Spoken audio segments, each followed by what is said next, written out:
Vamos a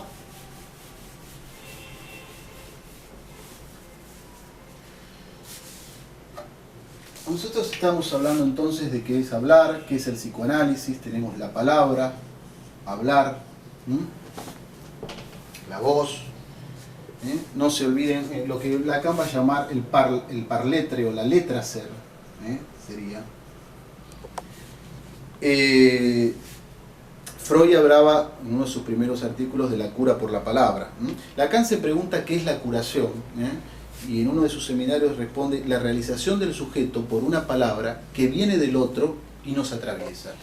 Esto, lejos de ser una definición científica y mucho menos médica, fíjense en que sigue teniendo que ver con la cuestión de la letra, o de la palabra. Una palabra que viene del otro y nos atraviesa. Jean Aluja hablaba de transliteración cuando tiene que hablar de la letra, de leer a la letra, es decir, leer allí donde eso se oye, decía. Y por eso Lacan tiene otra famosa frase allí repetida que habla de lo inconsciente en el sentido de que produce su propio escrito en medio de su decir. Es decir, que hay algo que insiste, la transliteración de la que habla Jean Aluja es la cuestión de la transferencia, en el sentido de una operación que va a transferir una escritura, lo que se está escribiendo, por otra escritura. Perdón, lo que se escribe por la que escribe. Pero bueno, volviendo. El tema del decir, de la palabra hablada, porque siempre estamos hablando de la palabra hablada. Por eso el texto de Lacan en Escritos, Función y Campo de la Palabra y del Lenguaje, lo podemos traducir mejor. Los textos estos fueron traducidos por Tomás Segovia y supervisados por David Ignacio, pero hay algunas cuestiones, ni hablar de los seminarios de Paidós que están, por ejemplo, el seminario 20 tiene muchos errores de traducción, empezando por el título, que va con acento, porque sin acento, como se publicó en Paidós, cambia totalmente. Pero les decía, ese título de Lacan tendríamos que leerlo, Función y Campo del habla y del lenguaje, porque la palabra es hablada, una diferencia entre mot y parole en francés. Esto tiene que ver con el hable, que es la demanda del analista, ¿no es cierto? Hable, le dice al sujeto, lo escucho, hable. Y tiene que ver entonces con el decir, con el bla bla bla, con lo que Lacan va a llamar el elogio de la boludez, hable de lo que se le ocurra. Tenemos que pensar que esta cuestión de la asociación libre freudiana ya estaba en los griegos, ¿no? Ya estaba en Epicuro, en Eurípides. Esto es lo que los griegos llamaban la parresía, que es un término que tiene que ver con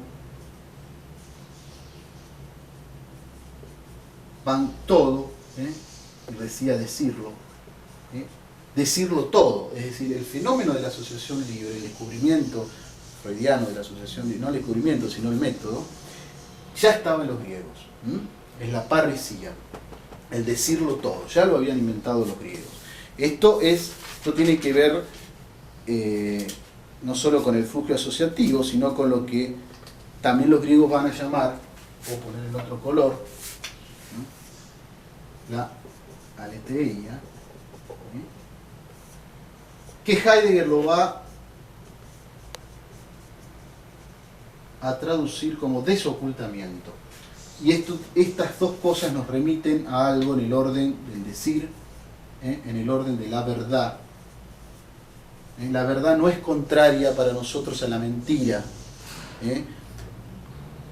Por eso Lacan tiene otra famosa frase que dice: la verdad tiene estructura de ficción. Hay un artículo de Freud que se llama La novela familiar del neurótico, que Lacan, parafraseándola, va a hablar de otra cosa, que es el mito individual del neurótico. Ahora volvemos sobre eso.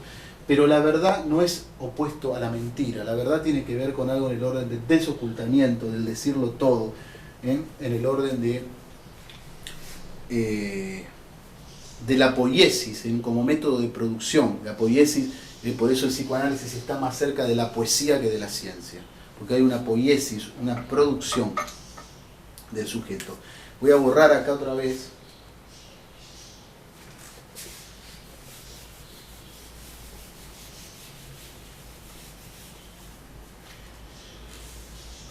Hablar nos va a remitir a algo que nosotros no lo utilizamos en Argentina, pero sí se usa mucho en México, que es la plática, el verbo platicar, que va a remitir inmediatamente al verbo prácticos, o practicón, y esto va a remitir a praxis.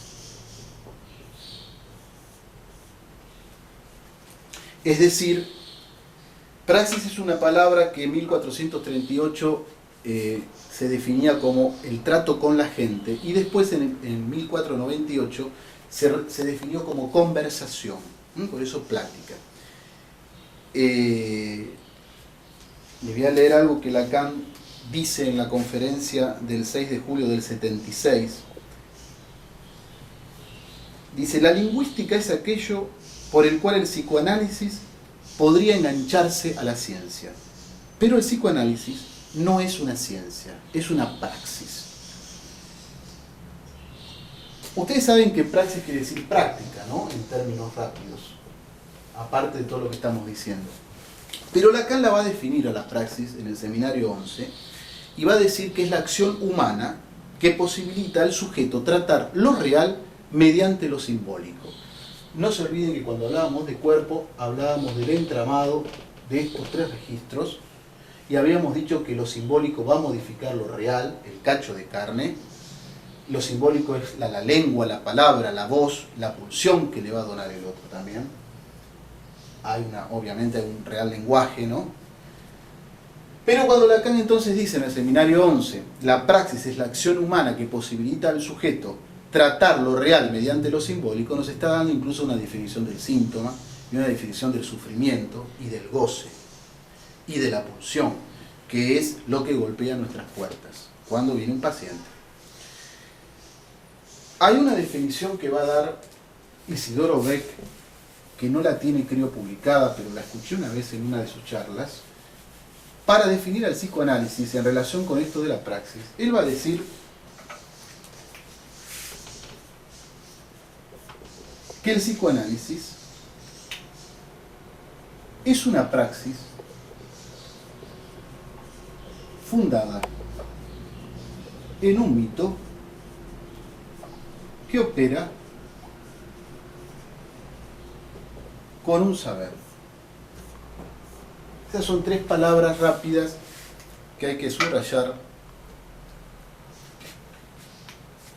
Praxis de la boludez,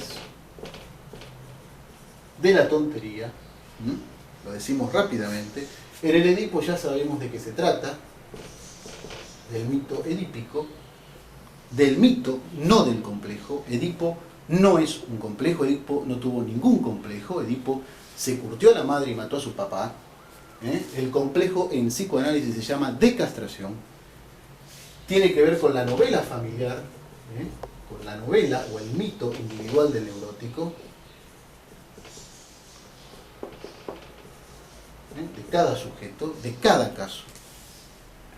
Y el saber